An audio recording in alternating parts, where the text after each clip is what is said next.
I can't believe how much money I saved in the past month when I decided to jump on the no buy trend. And in this video, I'm going to break down the exact numbers for you, as well as share some of my favorite minimalist tips, tools, and mindset shifts to stop impulse purchases in their tracks so that you can steal the same strategy that I'm using to save thousands of dollars this year. Let's dive in. Hi there, friend, and welcome to my channel. My name is Marissa, and this is A to Zen Life, where I share all of the best tips and ideas to help you simplify your way to a happier, richer, and better life. So at the beginning of this year, I decided to do a 1-year low buy challenge. And I have to say that even after 10 years of minimalism, I was shocked by how much money I saved this month just by not giving in to impulse purchasing and buying things I don't really want or need. So if you've also been thinking of doing a no buy or low buy year, but were hesitating because you weren't sure if it was worth it or not, consider this video as the sign you've been waiting for that it's time to jump on in. Even though it's only been 1 month, this experience has been so life-changing for me that I decided that I wanted to do monthly updates to share my tips and results. So without further ado, welcome to episode 1 of the Low Buy Diaries, which I've created as a personal video journal to document my low buy year and how much I'm spending and saving each month, as well as all of the wins, failures, and lessons I learn along the way. In case you want to jump around, here are all of the timestamps for the topics that I'm going to touch on in today's video. First of all, I want to touch on the no buy trend and why I think it's so hot right now, to the point where it seems like everyone is doing one. And then I also want to talk about a simple tool that I've been using to help me stop impulse spending in its tracks. And I'm also going to be sharing the exact numbers for how much I saved versus spent on non-essential purchases this month, as well as some no buy facts and hacks to help you have a more successful low buy or no buy year. So first of all, I thought we could dive into why it seems like the no buy trend is so popular this year. Despite what TikTok may lead you to believe, no buys or no spend challenges are nothing new. And in fact, I've been doing them for over 15 years now, starting with the very first no spend that I did after graduating from college to help pay off my $25,000 worth of student loan debt. But lately, it seems like everyone and their brother is talking about how they want to do a no buy or a low buy this year. And with prices going up and the cost of living getting higher and higher, people are definitely looking for ways to save money and spend less. And at the same time, more people care about the environment and want to cut down on overconsumption and waste. And then on top of all that, I think that more and more people are realizing that filling up their homes with a bunch of stuff isn't going to make them happy. And cutting back on non essential spending is a great way to buy back your time and energy by not having a ton of clutter in your home. And what's interesting is that if you look at Google Trends, you can see the amount of people searching for information about no buys was pretty flat for a while. But then starting in late August and into early September of last year, we start seeing a little bump in interest in that topic. And then headed into December and January, you can see that search traffic is spiking up to levels that haven't been seen since December of 2021. By the way, all of the things that I'm talking about in this video can apply both to no buy and low buy challenges. And I myself have decided to do a low buy year with one no spend month in February, which is something that we do every year as a family with you here on this channel. But the decision as to which one is best for you really depends on the magnitude of your goals and how strict you want to be, which is something that I dive into more detail about in this video on how to prep for a no buy or low buy year. So I'll be sure and link that video in the top right hand corner, as well as down in the description box below if you're interested to hear more about that. But for the most part, just for easiness sake, I'm going to use no buy and low buy interchangeably in the video. Next up, I want to share a brand new way to stop impulse spending in its tracks, which is by starting an impulse spending journal. And I want you to know that this is not a budget because I've been budgeting for 15 years and tracking my daily spending during that entire time. But keeping an impulse spending journal resulted in some major light bulb moments for me that I never had with budgeting alone. If you start one of these babies, I can guarantee it will change your life. It might not be in the same way that it changed mine, but there's no way that you can do this exercise and not walk away without having some major epiphanies. And there are all sorts of ways that you can do this. You can use a physical journal like I did here, upside down. You could start a Google Doc or use the Notes app on your phone. But the most important thing is for you to get into the habit of writing down everything and being honest about it. So here's what I did for my impulse spending journal. So up here in the top corner, I wrote the month and the year. This reads January 2025. And the reason I wrote it up here is so that I can flip through quickly when I go through further in the year and there's more and more months to find the month that I need. And then to the side, I wrote the date. I wrote what I was thinking about impulse buying and any additional notes that I wanted to add in there just so that I didn't forget. And then at the far right hand side, down that side, I'm keeping track of all of the prices of the items so that I can track how much money I was saving by not buying those things. So what I did was I tried to take this journal out with me everywhere, anytime I went out. And if for any reason I went out without remembering to bring my journal, what I would do was I would just make sure to use my phone to take a video or a picture of the item that I was thinking of purchasing, as well as the price tag of the item, so that I could make sure to record that in my spending journal when I got home. So now what I want to do is go through this journal with you and share all of the things that I didn't spend money on. So ironically, I was tempted the very first day of the year, January 1st, because Ramit Sethi, who I love listening to on YouTube, shared that he was releasing a book called Money for Couples, which was on sale. Like I said, I love him and I have his previous book. So when I saw that book, I just really wanted to support one of my favorite authors and creators. But what helped me stop myself from making that purchase was I went back to the Notion app that I have on my phone that I've been using to keep track of all of the items that I wrote that I don't want to buy this year. And books and audiobooks just so happened to be on that list. And I reminded myself that I already have a queue of books and audiobooks that I want to finish first before I make any new purchases. So I'm not saying that I'll never get that book, but I have a long line of other books and audiobooks I need to finish first. So I wrote that down and I was able to save $17.99 by not buying that book. And then on January 3rd, I saw an accent chair on Instagram and it just looks so cool that I went all the way to Wayfair to check out this chair, and it was $519.99.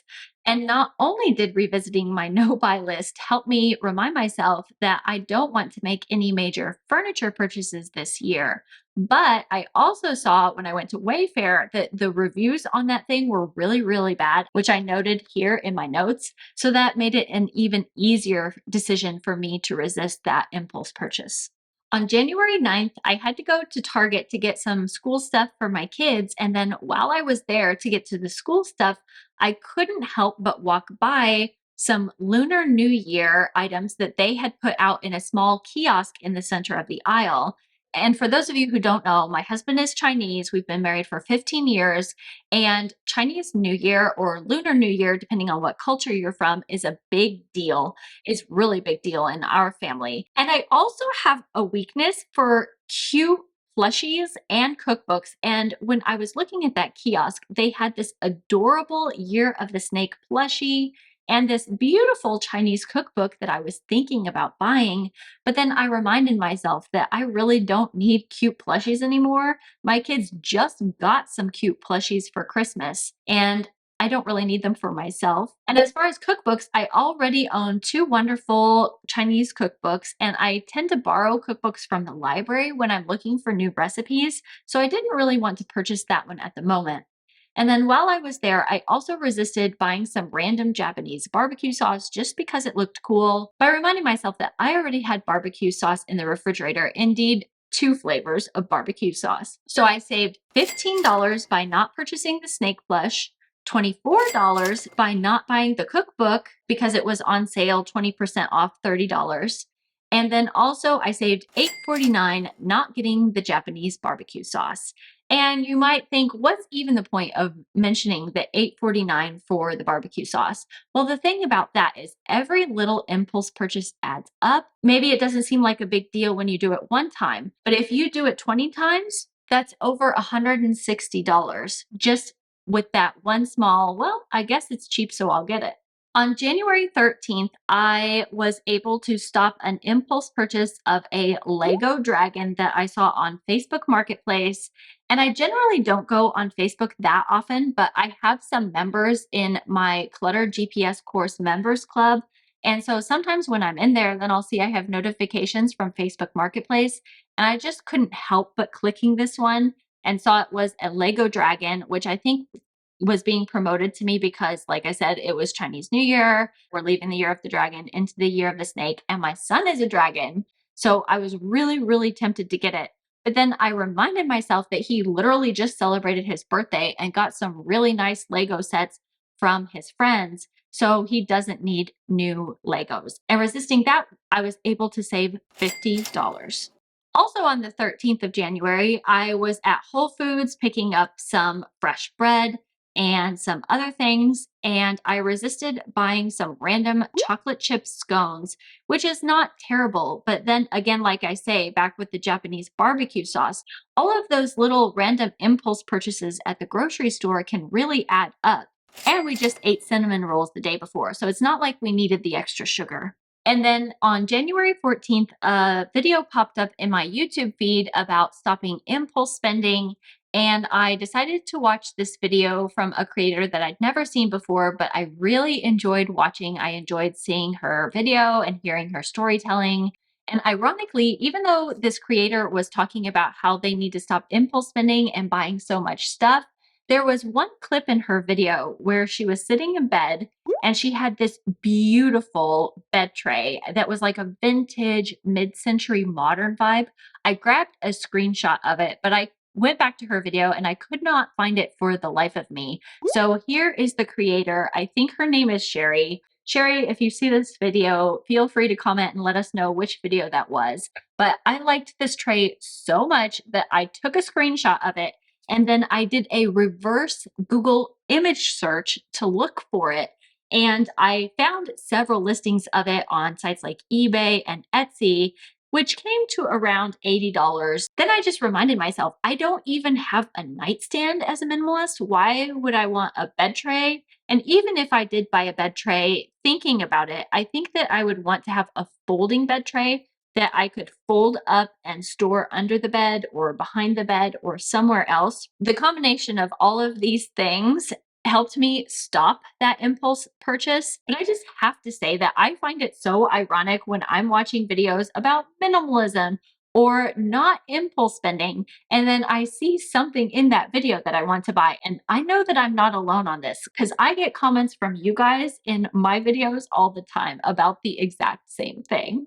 On the 18th of January, I had to go to Dick's Sporting Goods to buy some new goggles for DD because he lost his, which I'll talk about a little bit later in the video and how much I spent. But I also saw while I was there these really cute pants that had this kind of like floral pattern on them as I was walking to the register, and they stopped me in my tracks and I stepped over to take a look at them. And then I realized that they were actually swim cover-up pants. And swim stuff and bathing suits are another thing that I put on my no-buy list for this year. So that again just reminded me that I don't need to be purchasing these things no matter how much I like them in the moment.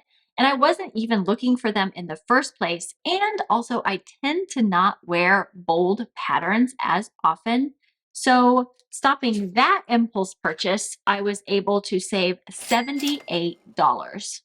On January 20th, I had to go to Michael's craft store to buy some items to help me hang my vision board on the wall, which is a project that I kind of half started. I had most of the stuff lying around for, but I needed to get some items from Michael's to be able to complete that, which is something that I was planning for the month.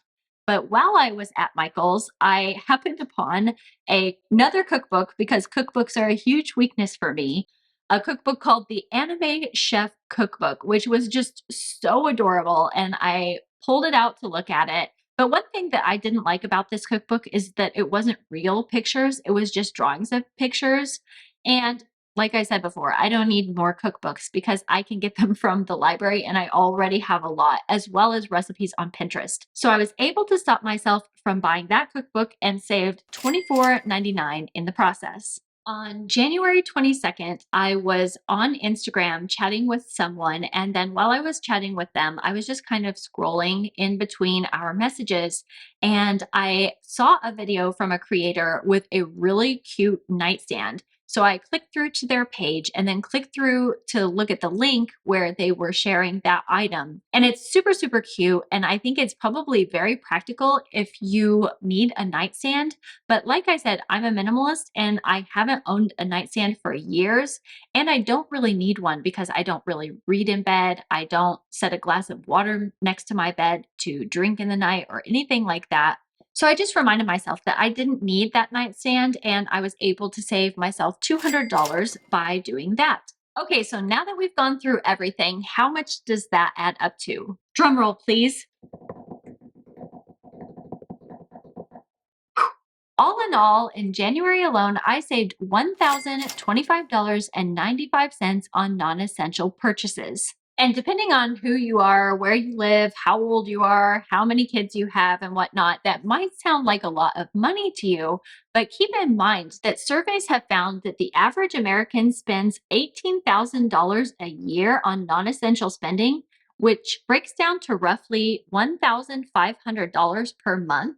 But still, that's quite a significant amount of money that I saved. I also wanted to make a note here that my husband and I decided to do a dry January challenge and in fact are doing a dry 90-day challenge. So we're not buying alcohol for 90 days, but I didn't want to put it in my video on 25 things that I'm not buying this year just because it may or may not extend the entire year, but I figured that I would mention it. And instead of buying alcohol, what we decided to substitute instead is that if we're having a party or something where we feel like we want to drink something special, like for example, Chinese New Year the other day, instead of drinking wine or beer, what we did was we had some kombucha with our dinner. And I found that personally really satisfying. I don't know how you feel about kombucha. I'm not a huge fan of the Kirkland's kombucha that we got. I think that there are other brands that taste better, but my husband bought that brand from Kirkland's, and so we're going to drink that up before we purchase anything else. But in general, cutting alcohol out can save you a significant amount of money.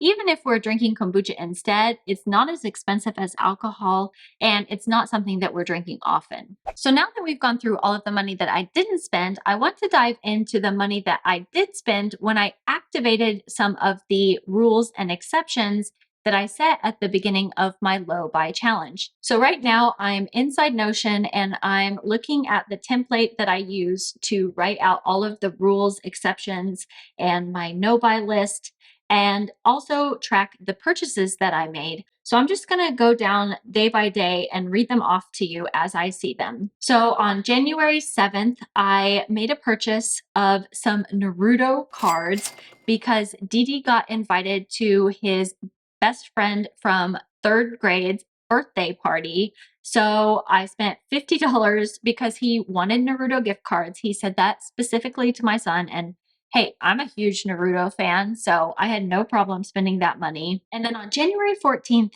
Didi got invited to another birthday party. So I got them an Amazon gift card as well as a little small Lego starship. And all in all, on that birthday present, I spent $35.47. And then on January 16th, I had to replace my husband's hair pomade. He uses some like Redken sticky stuff. And that was one exception that I set, for example, for if we run out of toiletries or makeup or hair products or things that we need and use on a regular basis, we are allowed to replace those. So I replaced his hair pomade and I spent $23.76 on that. On the 16th, my husband and I went to Home Depot because we needed to buy some picture hangers to hang up the wall grid that I already had to make my vision board that is hanging in my office. And we spent $3.15 on that. And then on the 18th, we ended up going to Shake Shack after swim practice one day. So, all in all, eating out that day came to $67.02. And then remember, I said I went to Dick's Sporting Goods on the 18th to get new goggles for DD because he lost his goggles. So when I went to Dick's on January 18th, I would have spent $19.99 on those goggles, except I had built up enough points where I didn't have to spend any money. It exactly paid for those goggles with 1 penny left over. And I was like, just round up the purchase. I don't care. And we'll talk more about gift cards and how to handle that a little bit later in the video. And then finally, on January 20th, I went to Michael's and I got some glue and cardstock for me to be able to mount the images that I wanted to put up on my vision board. And then just speaking about the vision board, I set an exception that I wanted to be able to complete some projects around the house that I wasn't able to finish last year. So for those of you who don't know, we moved into a new home last year, and there are still some things that I haven't gotten to addressing around the house. But I said that for each of those projects, I want to set a budget and ideally stay under $50. I think if it required something bigger, maybe a maximum of $100. But in this case, for the project to finish my vision board, I only ended up spending $13.85 total because I already had some of the supplies. So I was really able to stick to that allotted budget that I had in mind for home improvement projects. So as I was editing this video and tallying up the numbers, I realized that I forgot to add in 2 times that we ate out. Once at Potbelly's when we spent $54.15, and then when my son got his braces off, we told him he could ask for any food that he wanted, and he chose Buffalo Wild Wings. So I did cut our own celery and carrots, but that ended up costing us $55.72. So all in all, if you add those purchases up, I spent a total of $299.97. all of these things were things that I had pre-planned for. So I didn't really have any impulse purchases that I made where I wasn't able to control myself and stop my spending. So that was good. So now what I want to do is I want to dive into some of the facts and hacks for you to have a better and more successful low buy or no buy challenge, starting with the first question that I tend to get quite often. And that is, what about using gift cards? So let's say that you have a gift card, maybe it's to go out to eat at a restaurant or a Target gift card. Can you use that during your no buy? So, my attitude towards this is that it depends on what your goals are for your no buy challenge. So, if your goal is simply to save money, then since you're not spending your own money by using that gift card, I think that you could totally go out and have a nice dinner at a restaurant or go and buy something that you need from a store.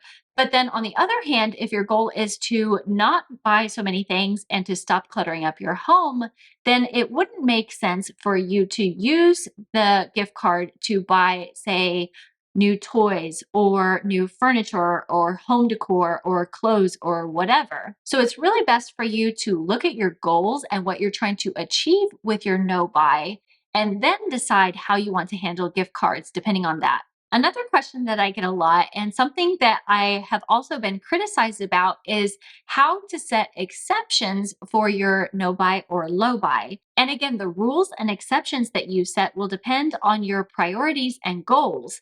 And I'm not trying to do a complete no spend challenge for an entire year. I just think that that's too strict and unrealistic for us as a family. And I still want us to have fun. I still want us to do things like travel and eat out once a week and be able to replace things as they run out, like makeup or my husband's hair products, for example.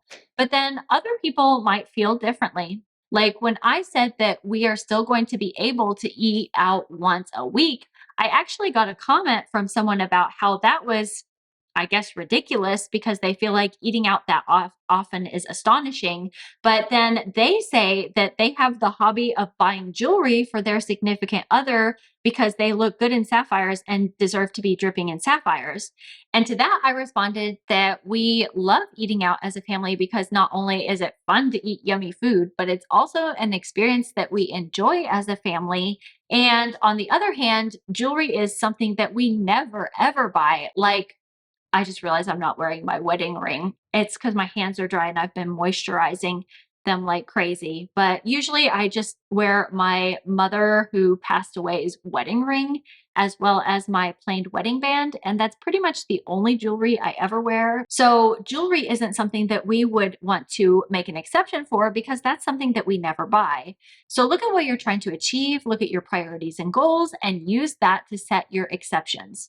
And the third thing I want to point out is that it really surprised me how much the habit of simply keeping my no buy list on hand and carrying my impulse buy tracker journal with me every time I went out made. As a minimalist, I've really gotten to the habit of stopping impulse spending, but then because it happens so fast and I'm able to resist it so fast, I wasn't really aware just how much all of that impulse spending could add up and how much I was saving by not buying all of those things. So it really made me think about how much money minimalism and getting hold of my spending triggers has saved me over the years.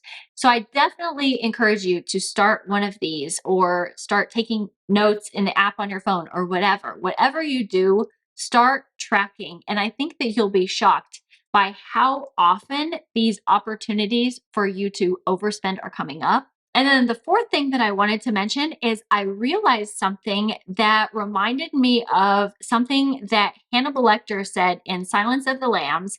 And spoiler alert, if you've never seen Silence of the Lambs, you should. It's a really good movie.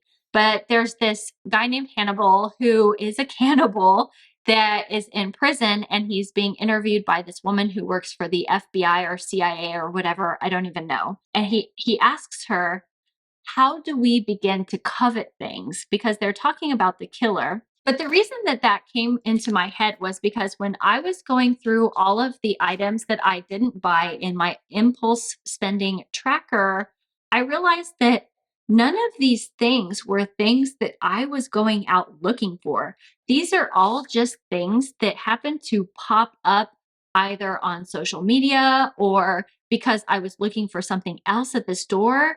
And none of them were things that I had gone out seeking, and instead they were presented to me. And it made me really think about how often in our daily lives we're presented with things that we can be envious of, that we can begin to covet, and how we really need to become resilient in being able to resist those things, not only to save money, but like I said, to keep a bunch of stuff out of your home that you didn't even necessarily want or need.